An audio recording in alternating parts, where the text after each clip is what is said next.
Assalamualaikum warahmatullahi wabarakatuh. Baik teman-teman mahasiswa, hari ini kita akan membahas salah satu bagian penting dari etika jurnalistik, yaitu prinsip etika jurnalistik. Pada pertemuan kali ini, target kita bukan hanya memahami teori tentang prinsip etika jurnalistik ya, tapi saya ingin teman-teman juga mampu melihat sebuah berita secara kritis. Misalnya ketika melihat berita viral di medsos nih, jangan langsung berpikir bahwa ini pasti udah benar, karena banyak yang share. Padahal belum tentu. Banyaknya yang membagikan istilahnya tidak selalu menunjukkan bahwa informasi itu benar. Maka setelah belajar materi hari ini, teman-teman diharapkan bisa memahami mana sih berita yang sudah memenuhi prinsip etika jurnalistik dan mana yang melanggar etika. Apa saja prinsip etika jurnalistik? Yang pertama ada akurasi. Ya, maksudnya akurasi itu apa? Sederhananya begini teman-teman. Informasi yang diberikan itu harus benar. Dalam jurnalistik ada prinsip lebih baik terlambat sedikit daripada salah memberitakan. Karena ketika sebuah berita salah, dampaknya itu bisa besar. Misalnya ada seorang diberitakan sebagai pelaku kejahatan, padahal belum tentu dan juga belum ada buktinya juga nih yang jelas. Walaupun nanti berita itu dikoreksi, ya, tapi nama baik tersebut sudah terlanjur terkena dampak. Karena itu wartawan harus melakukan verifikasi terlebih dahulu. Yang kedua ada objektivitas, ya. Apa itu objektivitas? Begini teman-teman, seorang wartawan itu boleh punya pendapat pribadi sebagai manusia. Tapi ketika dia membuat berita, dia mengolah sebuah berita, pendapat itu harus dikesampingkan. Tidak boleh masuk dan mempengaruhi isi beritanya.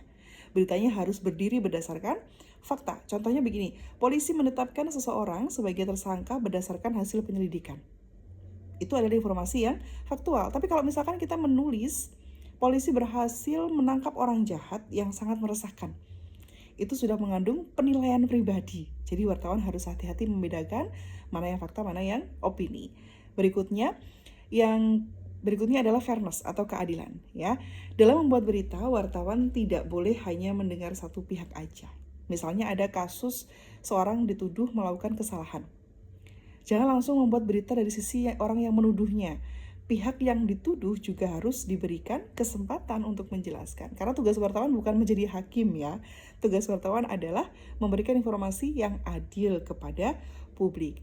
Berikutnya ada balance atau keberimbangan. Hampir sama dengan fairness tadi, tapi kalau balance itu lebih kepada bagaimana berita memberikan ruang untuk berbagai sudut pandang. Contohnya begini, ada berita tentang kenaikan UKT. Nah ini, kalau hanya bertanya kepada mahasiswa yang menolak kenaikan UKT, beritanya belum lengkap. Perlu juga mendengar penjelasan dari pihak kampus. Jadi masyarakat luar ya itu bisa melihat masalah tersebut secara lebih utuh begitu. Berikutnya ada independensi. Artinya media atau wartawan harus menjaga kebebasan dalam membuat berita. Jangan sampai berita itu dibuat karena tekanan atau kepentingan tertentu. Misalnya karena ada kepentingan politik, ada kepentingan bisnis misalkan, atau hubungan pribadi. Kalau media sudah tidak independen, maka masyarakat akan sulit percaya terhadap informasi yang diberikan. Betul. Berikutnya ada tanggung jawab sosial. Artinya seorang jurnalis harus sadar bahwa setiap berita itu punya dampak. Kadang sebuah informasi memang benar, tapi cara menyampaikannya juga harus dipikirkan. Ya, contohnya dalam berita tentang kasus sensitif nih, media harus mempertimbangkan apakah informasi ini bermanfaat, apakah dia merugikan seseorang atau justru menimbulkan dampak negatif. Nah, itu dia. Jadi jurnalistik bukan hanya soal benar atau salah, tapi juga soal tanggung jawab. Saya punya sebuah berita teman-teman yang tersebar di media yang belum tentu kebenarannya tapi. Oleh karena itu silahkan ini diverifikasi beritanya. Dan sebagai seorang wartawan atau jurnalis, apa yang akan kalian lakukan setelah tahu misalnya berita tersebut adalah berita hoax? Nah, nanti untuk hasil verifikasi dan juga langkah taktisnya kalian itu bisa diketik dan diupload di Google Drive kelas A. Begitu ya.